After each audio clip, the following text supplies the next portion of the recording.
In this video, you'll learn how random forests detect and prevent ad-click fraud by combining multiple decision trees for accurate predictions. Can one decision tree reliably detect fake clicks? Like a single opinion on complex data, it often falls short. Ad-click fraud cost advertisers billions, wasting budgets and distorting campaign results, making detection essential. Identifying fake clicks protects investments, improves ROI, and ensures ads reach real users. A single decision tree can overfit, performing well on training data but failing on new data. Random forests solve this by using many trees, leveraging the wisdom of the crowd for better accuracy.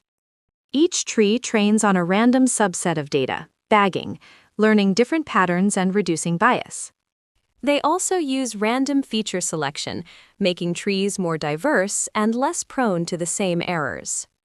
Each tree predicts if a click is fraudulent, and the final decision is made by majority vote.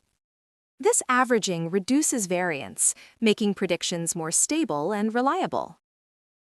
As a result, random forests outperform single trees, especially on complex problems.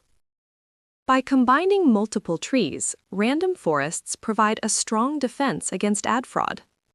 In practice, they help improve ROI, optimize campaigns, and target real customers. Random forests are a powerful, reliable way to combat ad-click fraud using collective intelligence. Subscribe for more content like this and start your prep today.